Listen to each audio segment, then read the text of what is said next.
अगर आप भी यूपीआई का इस्तेमाल करते हैं तो ये खबर आपके काम की है। केंद्रीय बैंक आरबीआई ने यूपीआई लाइट का इस्तेमाल करने वाले यूजर्स को बड़ी राहत दी है। आरबीआई ने यूपीआई लाइट के जरिए पर ट्रांजैक्शन की लिमिट को बढ़ा दिया है। पूरी खबर जानने के लिए देखिए मनी9 का ये वीडियो। 6 दिसंबर को मॉनेटरी पॉलिसी स्टेटमेंट आने से पहले आरबीआई ने डिजिटल लेन देन को और आसान और सुलभ बनाने के लिए यूपीआई लाइट की सीमा बढ़ा दी है। अब यूपीआई लाइट के तहत वॉलेट की सीमा 5,000 रुपए तक हो गई है, जबकि एक बार में ट्रांजैक्शन की सीमा 1,000 रुपए कर दी गई है। इससे छोटे और तेज लेन देन करने वाले ग्राहकों को बड़ी राहत मिलेगी।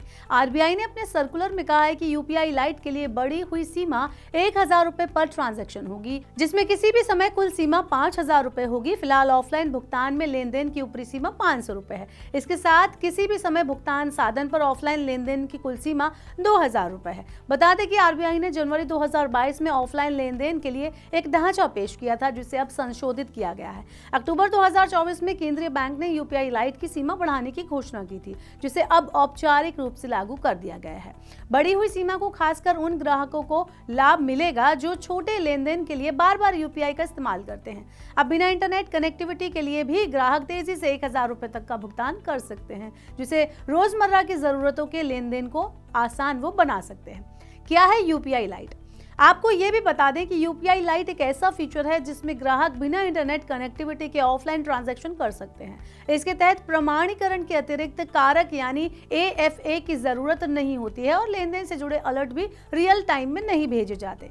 बता दें कि ऑफलाइन भुगतान का मतलब ऐसे लेन देन से है जिसके लिए मोबाइल फोन में इंटरनेट या दूरसंचार कनेक्टिविटी की जरूरत नहीं होती। इसका मुख्य उद्देश्य छोटे मूल्य के लेन देन को तेज और सुगम बनाना है। यहाँ गौर करने वाली बात यह भी है कि देश में यूपीआई के माध्यम से ट्रांजैक्शन नवंबर 2024 में संख्या और मूल्य के हिसाब से कम रहा है। आधिकारिक आंकड़ों की माने तो यूपीआई ट्रांजैक्शन की संख्या इस साल अक्टूबर में 16.58 अरब के रिकॉर्ड स्तर पर पहुंच गई थी और इसका मूल्य 23.50 लाख करोड़ रुपए रहा।